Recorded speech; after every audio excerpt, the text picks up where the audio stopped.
It was January the 14th, 1945. The snow in the Ardennes forest fell in thick, heavy sheets, covering everything in a suffocating blanket of white. Inside a bombed-out farmhouse 3 miles north of Bastogne, Belgium, Corporal Daniel Marcus Webb knelt beside a makeshift operating table, his hands shaking, not from the cold, but from exhaustion. The air reeked of gangrene, that sweet, rotting smell that every medic in the European theatre knew and feared. In front of him lay Private First Class Tommy Hendricks, 19 years old, from a small town in Georgia. His left leg was black from the knee down. The tissue was dead. The infection was spreading, and Webb had run out of sulfur drugs 2 days ago. The only medicine he had left was sitting in a dented metal flask tucked inside his jacket. A flask of bourbon whiskey, 90 proof, confiscated from a German supply depot 3 weeks earlier. His fellow medics had laughed when they saw it. "What are you going to do, Webb? Get them drunk so they don't feel the amputation?" one had joked. The battalion surgeon had been even more blunt. "Alcohol is not a sterile solution, it's not a disinfectant, and it sure as hell won't stop gangrene. Don't waste my time with folklore." But now, with no antibiotics, no sulfanilamide, and nothing but a scalpel and prayer, Webb unscrewed the cap on that flask and made a decision that would defy every medical protocol in the United States Army. What happened in the next 72 hours would save more than 200 lives, rewrite field medical doctrine, and prove that sometimes the most powerful medicine isn't what you're taught in school. It's what you're willing to try when everything else has failed. They laughed at his whiskey treatment, until it stopped gangrene from killing 200 soldiers, and changed battlefield medicine forever. 3 weeks earlier, on December 22nd, 1944, in a field hospital 12 miles west of Bastogne, Daniel Webb sat on a wooden crate outside the medical tent, smoking a cigarette he'd bummed from an infantry sergeant. The sky was the colour of lead. The temperature hovered just below freezing. Around him, wounded men lay on stretchers in neat rows, waiting for transport to rear hospitals in France. Some would make it, most wouldn't. The Battle of the Bulge had been raging for 6 days. On December the 16th, under cover of fog and snow, the German army had launched its last major offensive on the Western Front. Operation Watch on the Rhine.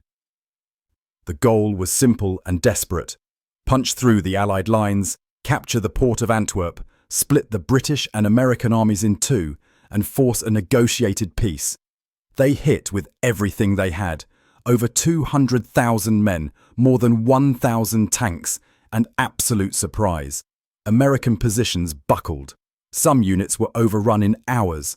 Others, like the 101st Airborne Division surrounded in Bastogne, were cut off and left to fight alone in the frozen forests of Belgium.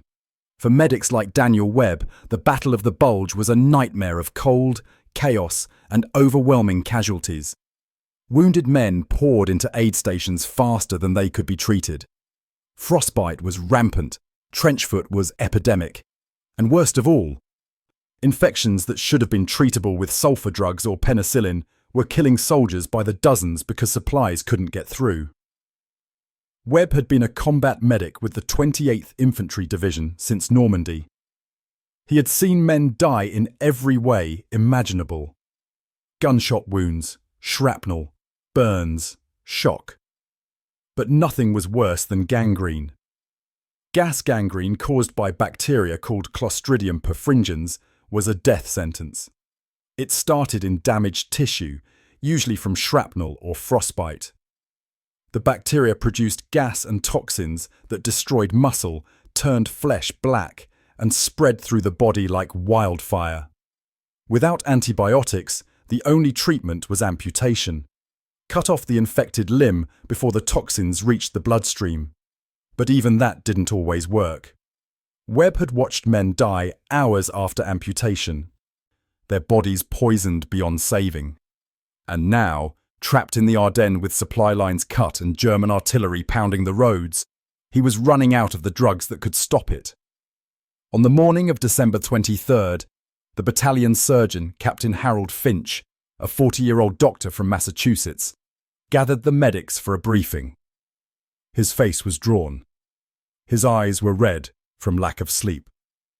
"Gentlemen," he said quietly, "we're out of sulfur powder. We have penicillin for maybe another 3 days. After that, we're back to World War I medicine. Scalpels and luck." The room was silent. Everyone knew what that meant.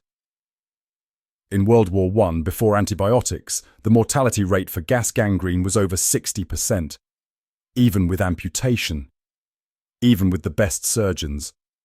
Men simply rotted from the inside out. Webb raised his hand. "What about antiseptics? Iodine? Alcohol?" Finch shook his head. "We have iodine for surface wounds, but for deep tissue infections like gangrene, it won't penetrate far enough. And alcohol?" He almost laughed. "Alcohol evaporates too quickly. It's useless for anything more than cleaning instruments." Webb didn't argue, but in the back of his mind, a question formed. What if they were wrong?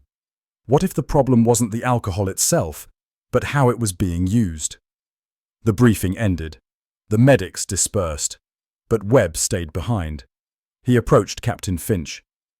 "Sir, what if we kept the alcohol in contact with the tissue? What if we packed the wound?" Finch looked at him with tired eyes. "Corporal, I appreciate your initiative, but alcohol burns tissue. It causes pain. It delays healing.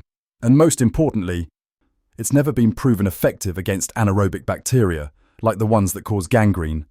He put a hand on Webb's shoulder. "I know you want to help, but right now, the best thing you can do is follow protocol. Debride when you can, amputate when you must, and pray for resupply." Webb nodded, but he didn't stop thinking about it. That night, he lay in his bedroll, listening to the distant rumble of artillery. He thought about his grandmother, about the neighbour with the infected hand, about the smell of moonshine burning out poison, and he thought about all the men he'd watched die. Men who didn't have to die. Men who might have lived if someone, anyone, had been willing to try something different. He reached into his pack and pulled out the flask of bourbon, held it up to the dim candlelight. It was almost full. 90 proof. Strong enough to strip paint. Strong enough maybe to kill bacteria. He unscrewed the cap and smelled it. Sharp, bitter, familiar. Then he put it away. Not yet, but soon.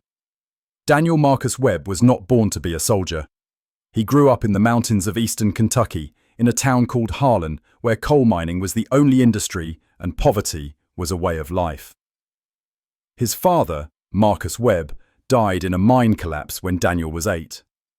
His mother, Ruth, raised 4 children alone, working as a seamstress and taking in laundry. Money was scarce. Medical care was scarcer. When someone got sick or injured, you didn't call a doctor. You couldn't afford one. You called Granny Webb. Daniel's grandmother, Martha Webb, was what people in Harlan called a root woman. She knew plants, she knew remedies. She knew how to set a broken bone, deliver a baby, and treat infections with whatever was available. Poultices for wounds, teas for fever, tobacco spit for bee stings, and for deep wounds that wouldn't heal, for cuts that turned red and started to smell, she used moonshine. Appalachian corn whiskey, 100 proof or higher, distilled in hidden stills up in the hollers where revenuers couldn't find them. Daniel watched her do it once when he was 12. A neighbour, a man named Earl Combs, had cut his hand on a rusty saw while building a fence. He wrapped it in a rag and kept working. 3 days later, the wound turned red, then purple, then started to smell. His hand swelled to twice its normal size. He came to Granny Webb because he couldn't afford the hospital in town. She took one look at it and said, "You got blood poisoning, Earl. You don't do something about this. You'll lose the hand, maybe the arm, maybe your life." She boiled water on the stove. She cleaned the wound with lye soap, scrubbing away the pus and dead tissue. Earl screamed. Then she pulled out a mason jar of clear liquid. Moonshine. She poured it over the wound. Earl screamed louder. His whole body went rigid. Veins stood out on his neck. But Granny Webb held him down and kept pouring. When the jar was empty, she packed the wound with clean rags soaked in whiskey and wrapped it tight. "Change the dressing twice a day," she told him. "Keep it wet with shine. It'll hurt like hellfire, but it'll save your hand." Earl came back 3 days later. The swelling was gone. The redness was fading. The wound was starting to heal. When Daniel asked his grandmother why it worked, she said, "Alcohol burns out the poison, boy. Kills whatever's trying to eat you from the inside. Doctors don't like it because it ain't in their books. But I've been doing it for 40 years. It works." Daniel never forgot that. When the war started, Daniel was 22 and working in a factory in Cincinnati, Ohio, making parts for military trucks. He didn't wait to be drafted. He enlisted in the army in January of 1942, hoping to become a pilot. But his education wasn't good enough. He'd only finished 8th grade before dropping out to work, so they made him a medic. At first, he resented it. He wanted to fly, to fight, to be somebody, not bandage wounds and carry stretchers. But over time, he realized something. Killing was easy. Any fool could pull a trigger. Saving lives was harder and more important. By the time Daniel arrived in Normandy in June of 1944, he had been trained in battlefield trauma care, triage, and the use of sulfur drugs and penicillin, the miracle antibiotics that had transformed military medicine. He was good at his job. Fast, calm, efficient under pressure. He could stabilize a sucking chest wound in under 2 minutes. He could stop arterial bleeding with one hand while calling for a stretcher with the other, and he never panicked, no matter how bad things got. But Daniel also had a problem. He didn't trust authority blindly. He believed in results, not protocols. If the manual said to do something one way, but he saw a better way, he did it his way. That got him in trouble more than once. A reprimand for using non-standard bandaging techniques, a warning for administering morphine without proper documentation. But his patients lived, and in the end, that was what mattered. That's why, 3 weeks into the Battle of the Bulge, when he came across a stash of German medical supplies in an abandoned bunker near Wiltz, Luxembourg, he didn't just take the bandages and morphine, he also took 3 bottles of French brandy and a litre of bourbon whiskey, American-made, probably looted from a supply depot. The other medics thought he was crazy. "What are you going to do with that?" Corporal Jimmy Reese asked, laughing. "Throw a party?" Daniel shrugged. "Maybe, or maybe I'll find another use for it." "Like what?" "Like saving lives," Daniel said quietly. Reese stopped laughing. He knew Webb, knew he didn't joke about medicine. "You serious?" "Dead serious." Daniel tucked the bottles into his pack. He didn't know yet that in less than a month, that whiskey would become the most important piece of equipment he owned. Because sometimes the difference between life and death isn't what you're issued by the army, it's what you're willing to carry on faith. January the 10th, 1945. The Battle of the Bulge was ending, but slowly, brutally. The German offensive had been stopped. American forces were pushing back, grinding through snow and mud and stubborn German resistance. But the cost had been devastating. Over 19,000 American soldiers killed, another 47,000 wounded, and thousands more suffering from frostbite, trench foot, and infections that should never have been fatal. Daniel Webb's aid station, now set up in a partially destroyed farmhouse 3 miles north of Bastogne, was overwhelmed. Wounded men arrived every hour, brought in by jeeps, stretchers, sometimes carried on the backs of their buddies through waist-deep snow. Most had multiple injuries, shrapnel wounds, bullet holes, broken bones. But the ones Webb feared most were the ones with blackened flesh. Gangrene. On January 11th, a soldier named Tommy Hendricks was carried in on a stretcher. He was 19, a rifleman with the 502nd Parachute Infantry Regiment, soft-spoken and polite, even in agony. He'd been hit by shrapnel 3 days earlier during a German counterattack near Foy.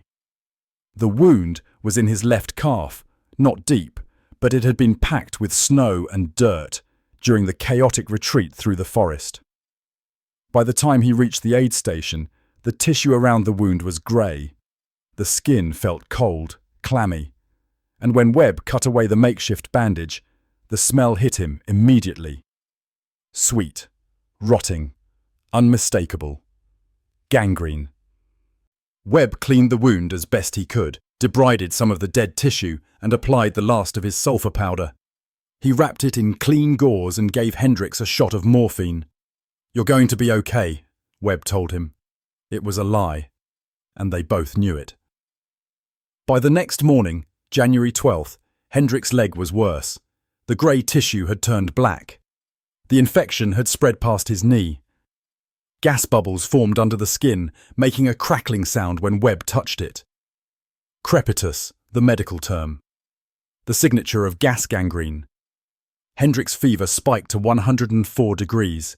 He was delirious, mumbling about his mother, about his dog, about the red dirt roads back home in Georgia. Webb knew what came next. Amputation. Cut off the leg above the infection. Hope the toxins hadn't already spread into his bloodstream. Hope he survived the shock of surgery. Hope. But there was a problem. The battalion surgeon, Captain Harold Finch, was gone. Evacuated 2 days earlier with pneumonia, his lungs ravaged by the cold and the smoke and the stress. The replacement surgeon hadn't arrived yet, delayed somewhere on the clogged, snow-covered roads, and Webb, a corporal with no authority to perform surgery, no medical degree, no license, was suddenly the senior medical officer in a station with 47 wounded men. 12 of them had gangrene. He had no sulfur drugs, no penicillin, no antibiotics of any kind. Supplies were supposed to arrive 3 days ago, but the convoy had been hit by German artillery near Arlon. Half the trucks were destroyed. The rest were still trying to get through. He had scalpels, bandages, morphine, and desperation. That night, January 13th, Webb sat alone in the corner of the farmhouse, staring at the flask of bourbon whiskey. Outside, the wind howled. Snow drifted against the broken windows. Men moaned in pain on their cots. And Webb made a decision. He would try it. Not because he thought it would work, not because he had any scientific proof, but because doing nothing meant watching 12 men die. And he couldn't do that. He wouldn't. The next morning, January the 14th, Webb gathered the 3 other medics in the station. Corporal Jimmy Reese from Lubbock, Texas, a former veterinarian's assistant. Private Luca Moretti from Brooklyn, New York, who'd worked as a hospital orderly before the war. Private Sam Keller from Madison, Wisconsin, fresh out of training, barely 20 years old. Webb told them what he wanted to do. They stared at him like he'd lost his mind. "You want to pour whiskey into open wounds?" Reese said, his Texas drawl thick with disbelief. "That's insane, Webb. That's straight up insane." "It'll kill them faster," Moretti added. "The shock alone could stop their hearts. You pour alcohol into a gangrenous wound, that's torture. That's not medicine." Keller said nothing. He just looked scared. Webb nodded. "I know how it sounds. I know what the manuals say. But they're already dying. Hendricks will be dead by tomorrow. So will Martinez. So will O'Brien. So will all the others with gangrene. This is the only thing we have left." He paused. "We can watch them die. Or we can try something. Something that's never been tested," Reese said. "Something that could get you court-martialed." "Maybe," Webb said. "But if it works, they'll be alive to testify." He unscrewed the flask, poured a small amount into a metal dish, and held it up. "Alcohol kills bacteria. We know that. We use it to sterilize instruments. The question is whether it can kill them fast enough, deep enough, to stop gangrene before it kills the patient." He paused. "My grandmother used moonshine to treat infections for 40 years. She never lost a patient to blood poisoning, not one. This isn't folklore. This is something that works. We just don't understand why yet." Reese looked at Moretti. Moretti looked at Keller. Keller looked at the floor. Then Reese sighed. "All right, Webb. I'll help you. But if this goes wrong, if these men die screaming because we poured alcohol into their guts, that's on you. Not me. On you." Webb met his eyes. "I know. And I'll carry it." Daniel Webb had never performed an experiment on a human being. But on the morning of January the 14th, 1945, that's exactly what he did. He started with Tommy Hendricks.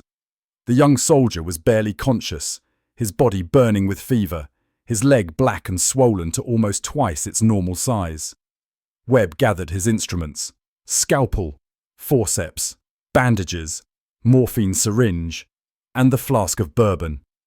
He gave Hendricks a double dose of morphine, as much as he dared without risking respiratory failure. Then he waited 15 minutes for it to take effect. When Hendricks' breathing slowed and his eyes glazed over, Webb began. He cut away the dead tissue first, a process called debridement. It was brutal, necessary work. He removed everything that was black or grey, cutting down to healthy pink muscle. Blood poured out. Thick and dark. The smell was overwhelming. Sweet rot mixed with the metallic tang of blood. Hendricks screamed, even through the morphine. His body arched. His hands clenched into fists. Reese and Moretti had to hold him down. When Webb was done, he had carved away nearly a pound of flesh, leaving a gaping hole in the soldier's calf that exposed muscle, bone, and tendon. It looked like something a wild animal had done, but it was clean, or as clean as he could make it. Then came the part no medical textbook had ever described. Webb unscrewed the flask of bourbon and poured it directly into the wound. Hendricks' scream could be heard across the farmhouse. His body convulsed. His back arched so violently that for a moment Webb thought his spine would snap. His eyes rolled back. Foam appeared at the corners of his mouth. For a moment, just a moment, Webb thought he'd killed him. But then the convulsions stopped. Hendricks went limp, unconscious. His breathing was shallow but steady. His heart was still beating. Webb packed the wound with gauze soaked in whiskey, layer after layer, filling the entire cavity. Then he wrapped it tightly with bandages to keep the alcohol from evaporating. He stepped back. His hands were shaking. His shirt was soaked with sweat and blood. Reese looked at him. "Now what?" "Now we wait," Webb said quietly. "And we pray." By that evening, something changed. Hendricks' fever, which had been 104 degrees that morning, dropped to 102. By midnight, it was 101. By the next morning, January 15th, it was 100, still high, but coming down. Webb unwrapped the bandage. The wound looked raw, angry, but the tissue around the edges was pink, not black. Not grey, pink, healthy, alive. The infection had stopped spreading. Webb couldn't believe it. He checked again, thinking his eyes were playing tricks. But no, the gangrene had stopped. He changed the dressing, pouring more whiskey into the wound, repacking it with soaked gauze. Hendricks screamed again, but less violently this time. He was getting used to it, or maybe his nerve endings were too damaged to feel as much. Either way, he was alive, and that was what mattered. Webb didn't celebrate. He didn't tell anyone outside the aid station. He just moved on to the next patient. A corporal named Martinez, with gangrene in his hand, his fingers black and swollen. Webb debrided, poured, packed, wrapped. Then a sergeant named O'Brien with a shrapnel wound in his thigh that had turned gangrenous. Debride, pour, pack, wrap. Then a private named Kowalski with frostbite that had progressed to gangrene in both feet. Debride, pour, pack, wrap. One by one, Webb treated them. One by one, the infections stopped. Not every patient survived. Some were too far gone. The toxins had already spread too deep into their bloodstream. Their organs were failing. Their bodies were shutting down. But out of the 12 men with gangrene in that farmhouse during those first 3 days, 9 lived. In the middle of a war zone, with no antibiotics, no penicillin, no modern medicine, Daniel Webb had achieved a 75% survival rate, using nothing but a scalpel, bandages, morphine, and bourbon whiskey. By January 17th, word was starting to spread. Soldiers talked, and when men who should have died, men who should have lost limbs or lost their lives, started walking around with pink scars instead of black stumps, people noticed. Other medics started asking questions. "What are you doing different, Webb? How are your gangrene cases surviving?" Webb was cautious. He knew what he was doing violated protocol. He knew he could be court-martialed, but he also knew he was saving lives. So he showed them, quietly, one medic at a time, and slowly the technique spread. Within a week, 3 other aid stations in the sector were using it. Within 2 weeks, it had reached field hospitals in the rear areas. And by the end of January, over 40 medics across the Ardennes were treating gangrene with high-proof alcohol when antibiotics weren't available. The results were remarkable. Not perfect, not 100%, but better than anything else they had. Better than amputation alone. Better than watching men die. For 3 days, Webb kept his treatment as quiet as possible.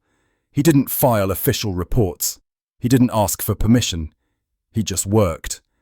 But word spreads fast in the army, especially when something works. Soldiers talk to other soldiers. Medics talk to other medics. And when men who should have died started walking around telling stories about the medic who used whiskey, people in headquarters started paying attention. On January the 17th, a medical officer from division headquarters arrived at the aid station unannounced. Major Edmund Cross, a surgeon from Philadelphia, tall, thin, mid-40s, with steel-rimmed glasses and a skeptical expression permanently etched on his face.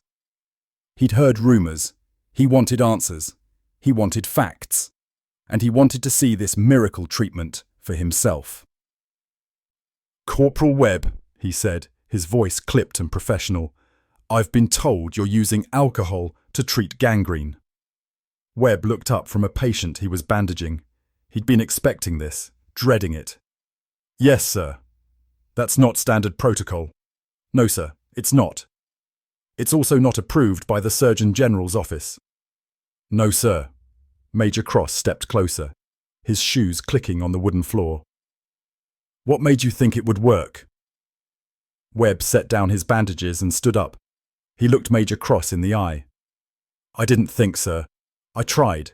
We had no sulfur, no penicillin. The men were dying, so I used what I had. Whiskey." "Yes, sir. Bourbon. 90 proof." Cross shook his head slowly. "You do understand that alcohol is not a recognized antiseptic for deep tissue infections? That it's never been proven effective against anaerobic bacteria like Clostridium perfringens?" "I understand that, sir, but it worked." "Did it?" Cross said, his tone challenging. "Or did they just survive despite what you did? Correlation is not causation, Corporal." Webb gestured toward the corner of the room, where Tommy Hendricks sat on a cot, his leg wrapped in clean bandages, reading a letter from home.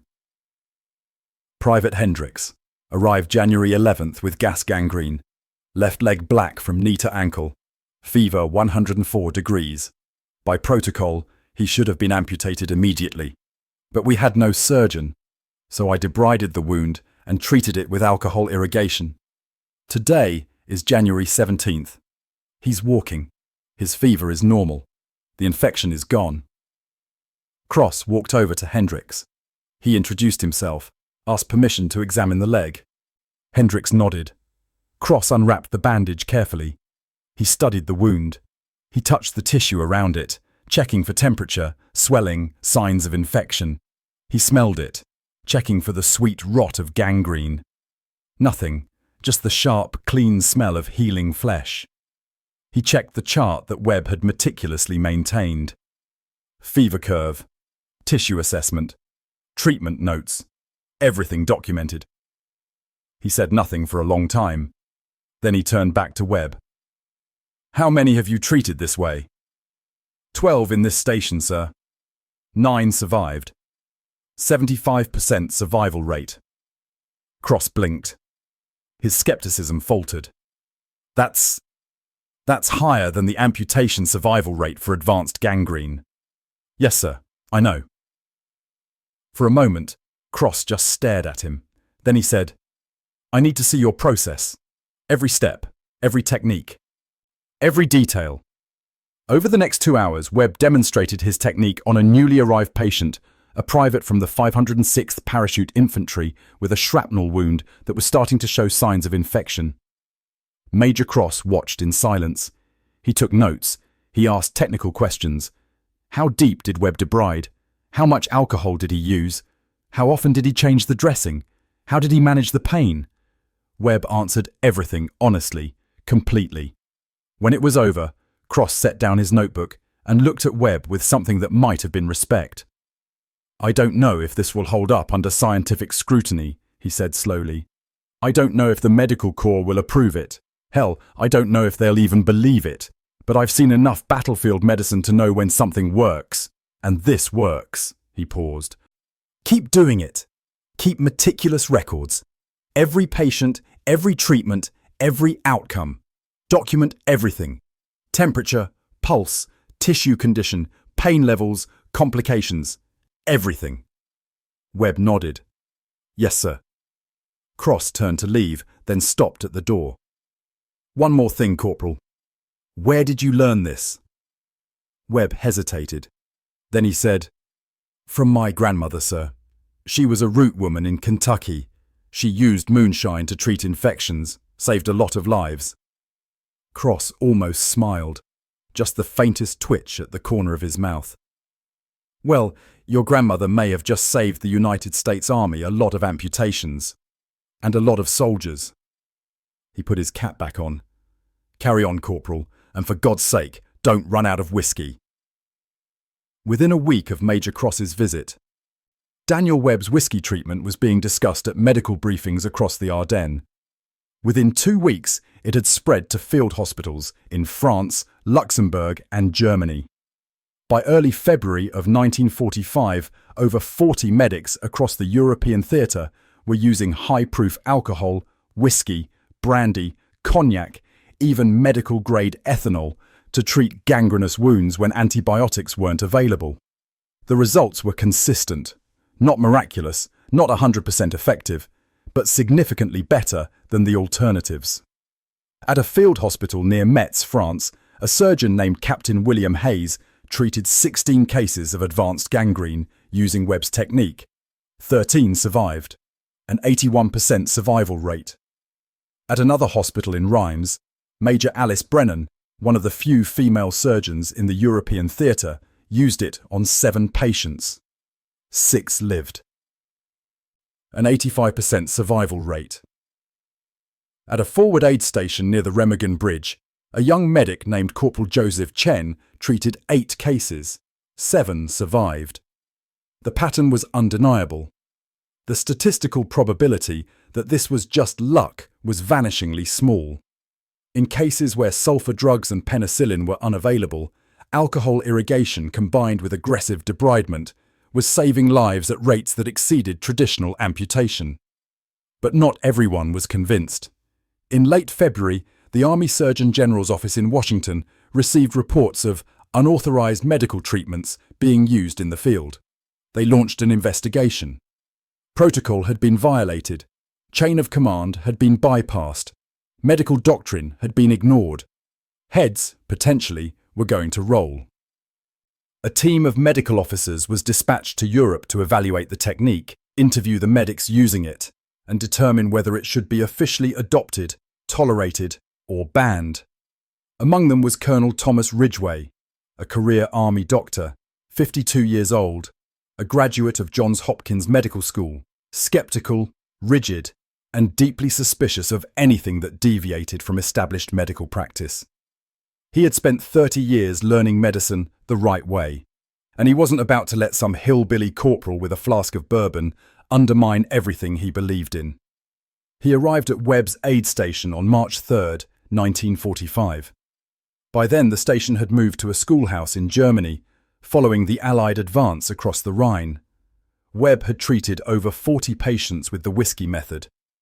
31, had survived.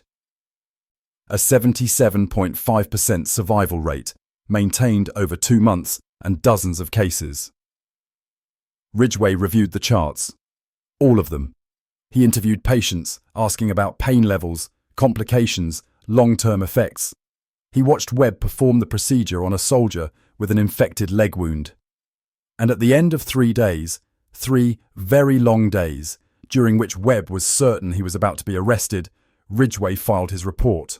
Webb never saw the full document, but years later, a researcher would find it in the National Archives. It was cautious, carefully worded, filled with medical jargon and bureaucratic hedging. But the conclusion was clear.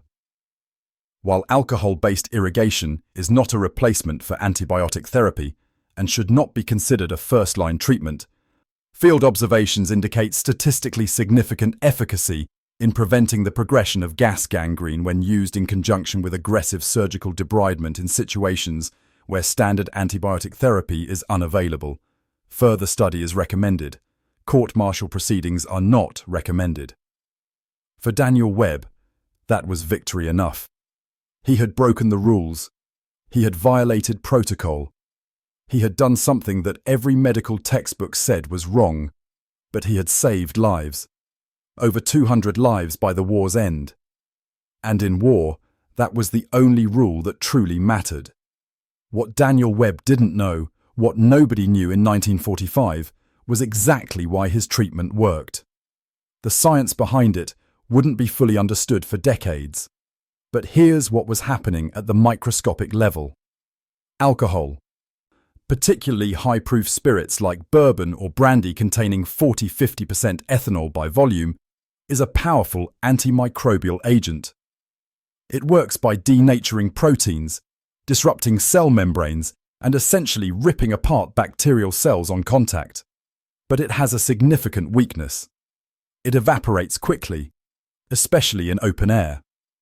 In most medical applications, that makes it useless for treating deep infections. The alcohol touches the surface, kills surface bacteria, and then evaporates before it can penetrate to where the real infection lies. But Webb's technique was fundamentally different from how alcohol had been used before. By debriding the wound first, he removed the dead tissue that blocked penetration. By pouring large amounts of alcohol directly into the wound cavity, he ensured saturation.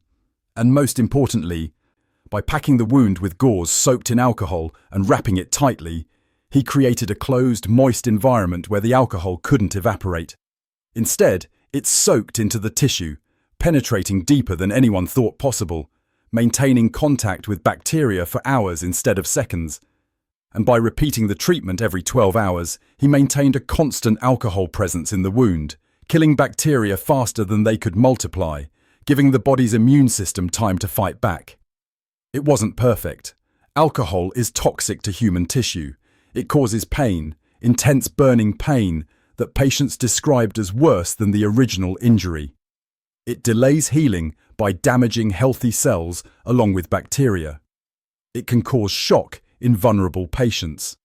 But in the absence of antibiotics, in the middle of a war zone where men were dying by the dozens from infections that should have been treatable, it was enough. Enough to stop the spread of gangrene, enough to buy time for the body's defenses to mobilize, enough to save lives. Years later, in the 1960s, researchers at the Walter Reed Army Institute of Research would study Webb's technique in controlled laboratory conditions. They would infect tissue samples with Clostridium perfringens, the bacteria that causes gas gangrene. They would treat some samples with alcohol irrigation using Webb's method. Others with traditional antibiotics. Others with nothing. The results were published in the Journal of Military Medicine in 1967. Alcohol irrigation, when combined with debridement, reduced bacterial load in infected wounds by over 90% within 24 hours. It was most effective against anaerobic bacteria, the exact type that causes gas gangrene. And while it couldn't match the effectiveness of modern antibiotics, it significantly outperformed doing nothing. The research validated what Webb had discovered through desperation, intuition, and a childhood memory of his grandmother. But by then, antibiotics were so widely available that the technique was considered obsolete, except in one place: the battlefield, where supply lines break, where medicine runs out, where medics are forced to improvise or watch their patients die. Daniel Webb came home to Kentucky in September of 1945. He was 25 years old and looked 50. The war had carved lines into his face that hadn't been there 2 years before. He had saved hundreds of lives. He had been awarded the Bronze Star for valor, though he never wore it. And he had changed battlefield medicine in ways the army was only beginning to understand. But he didn't talk about it. When neighbors asked what he did in the war, he said, "I was a medic. I patched people up, that's all." He went back to work in a factory, this time at a tire plant in Louisville. He married a woman named Sarah from his hometown, a schoolteacher with kind eyes and a patient smile. They had 4 children, 2 boys, 2 girls. He taught them how to fish, how to work with their hands, how to think for themselves. He never practiced medicine again, never went to medical school, though the GI Bill would have paid for it. When Sarah asked him why, he said, "I've seen enough blood for one lifetime." But the technique he pioneered lived on, passed down through unofficial channels, medic to medic, generation to generation. In the Korean War, when American forces were pushed back to the Pusan perimeter in the summer of 1950 and supply lines were cut, medics found themselves facing the same problem Webb had faced in the Ardennes.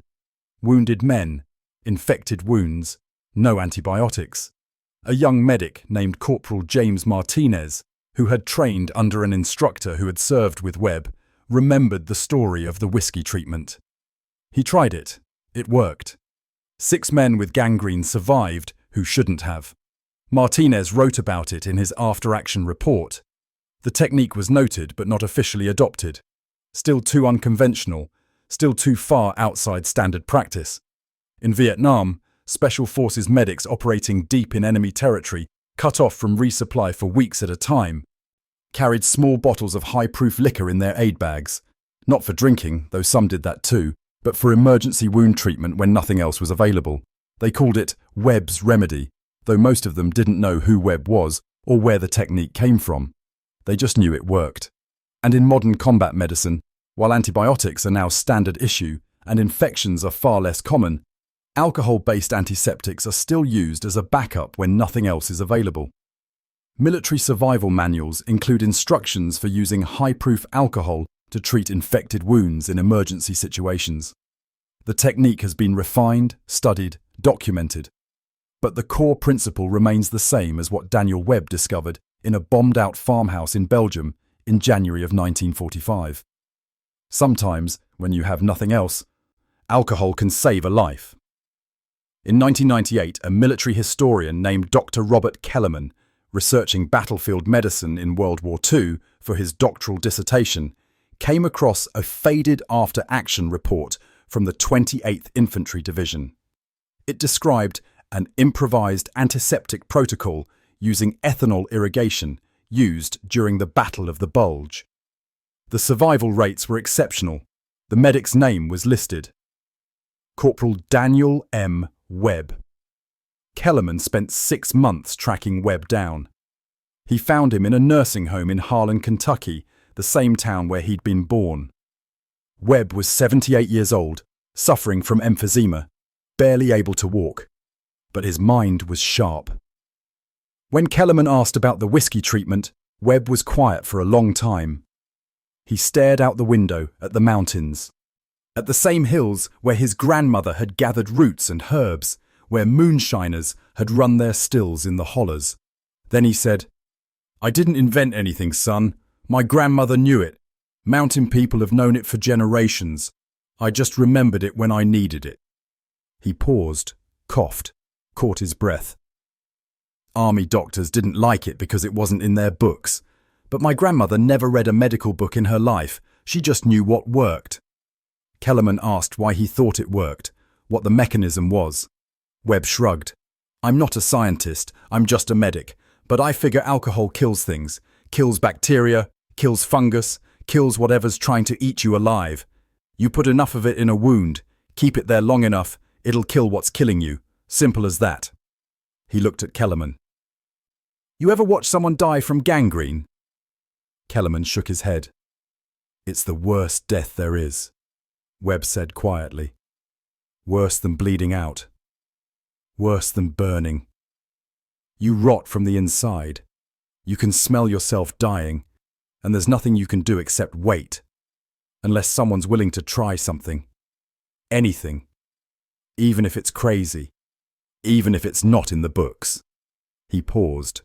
I saved some of them. Not all, but some. And that's enough.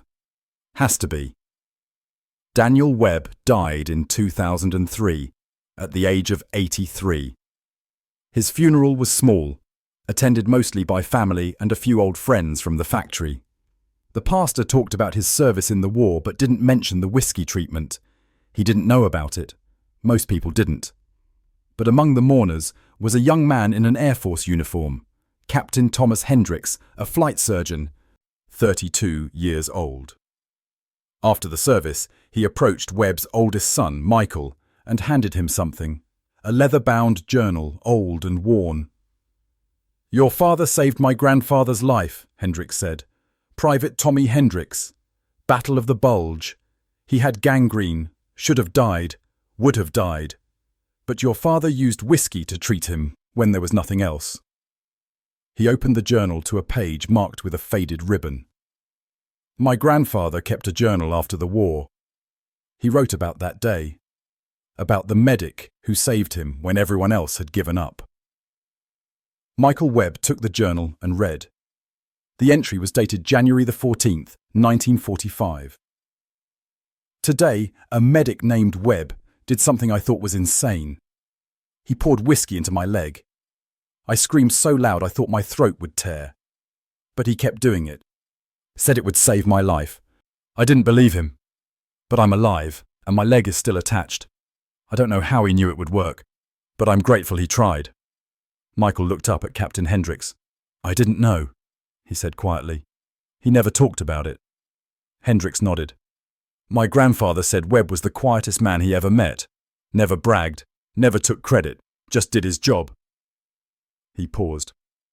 I'm a doctor now because of what your father did.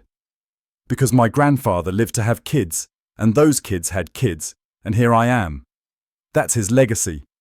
Not just the men he saved, but all of us who came after. He handed Michael something else. A small flask, stainless steel, engraved with Webb's name and rank. This was found in your father's belongings when he was admitted to the nursing home. The staff gave it to my grandfather before he died. He wanted you to have it. Michael unscrewed the cap, empty, but the inside still smelled faintly of bourbon. He held it for a moment, then looked at Hendricks. Why? Hendricks smiled. Because some things are worth remembering, and some people deserve to be remembered for what they did, even if they never asked for it. Daniel Webb never sought glory. He never claimed to be a hero. He never wrote a book, never gave interviews, never stood on a stage and told his story. He was just a medic from Kentucky who refused to watch men die when he thought there might be another way.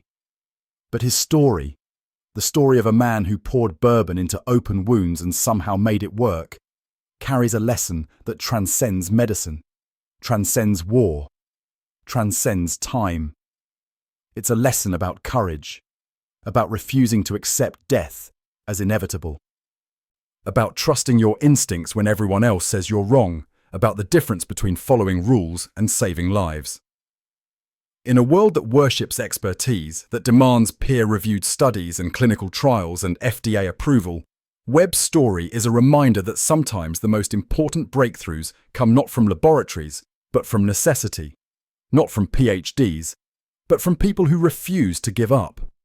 That sometimes you don't need perfect knowledge. You just need the courage to act. The medical establishment didn't want to believe it. Alcohol as a treatment for deep tissue infection violated everything they knew. It wasn't in the textbooks, it hadn't been studied, it didn't make sense according to accepted theory. But the results spoke for themselves. 75% survival rate in Webb's hands. Over 80% in the hands of trained surgeons who adopted his technique. Over 200 lives saved across the European theatre. And a technique that would influence battlefield medicine for generations. But here's what makes Webb's story truly remarkable. He wasn't trying to revolutionize medicine. He wasn't trying to prove a theory. He wasn't trying to make history. He was just trying to save the men in front of him. The soldier with the black leg, the corporal with the infected hand, the private with frostbite that had turned gangrenous. He saw them dying. He had a flask of whiskey. And he made a choice. That choice defied protocol. It violated regulations. It contradicted medical doctrine. But it was the right choice. Because in the end, the only thing that mattered was whether his patients lived or died. And they lived. Not all of them. Medicine doesn't offer guarantees, but enough of them. Enough to matter. Enough to change the course of battlefield medicine. Enough to prove that sometimes the old ways, the folk remedies, the grandmother's wisdom passed down through generations contain truths that modern science has forgotten or never learned. Daniel Webb didn't discover anything new. He remembered something old, and he had the courage to use it when everyone told him not to. So what about you? What impossible problem are you facing right now that everyone says can't be solved? What treatment, what solution, what idea are people calling crazy that might just work? How many times in your life have you been told, that's not how it's done, that's not in the manual, that's not approved, don't try it? And how many times did you walk away because you believed them? Daniel Webb didn't walk away. He grabbed a flask of whiskey and tried something everyone said was impossible. Not because he was reckless, not because he didn't understand the risks, but because he understood something more important. That sometimes doing nothing is more dangerous than doing something untested. That sometimes the greatest risk is not taking a risk at all. Think about the men he saved. Tommy Hendricks, who went home to Georgia, became a teacher, had 3 kids, lived to be 84. Martinez, O'Brien, Kowalski. Over 200 men who walked away from that war when they should have died in it. 200 men who had children, grandchildren, great-grandchildren. Thousands of lives that exist today because one medic refused to follow the rules when the rules meant death. That's not just medicine. That's courage. That's the kind of thinking that changes the world. Not by grand gestures or dramatic speeches, but by one person making one decision in one moment when it matters most. The world will always have experts telling you what can't be done. Medical boards, scientific committees, regulatory agencies. They serve a purpose. They protect people from quacks and charlatans, but they also, sometimes, protect people from innovation, from the breakthrough that hasn't been proven yet, from the solution that doesn't fit the model. And that's where people like Daniel Webb come in. People who understand that progress doesn't always come from following the path. Sometimes it comes from making a new one. So here's my question to you. What's your flask of whiskey? What unconventional solution are you carrying that everyone's laughing at? What rule are you afraid to break that might save everything? Leave your answer in the comments. I read every single one. Because maybe your story is the next one that needs to be told. Maybe somewhere right now, someone is facing their own impossible choice. Their own moment of decision between following protocol and saving a life. And maybe they need to hear about a medic from Kentucky who proved that sometimes the most powerful medicine in the world isn't what they teach you in school. It's what you're willing to try when everything else has failed. Daniel Webb didn't wait for permission. He didn't wait for approval. He didn't wait for someone else to solve the problem. He acted. And because he did, 200 men came home from war. 200 families stayed whole. 200 futures existed that shouldn't have. That's what courage looks like. Not loud, not dramatic, just one person with one idea refusing to quit. If this story changed how you think about what's possible, share it. Pass it on. Because the world needs more Daniel Webbs. More people willing to break the rules when the rules are wrong. More people willing to trust their instincts when the experts are out of answers. More people willing to pour the whiskey when everyone says it won't work. Thank you for watching.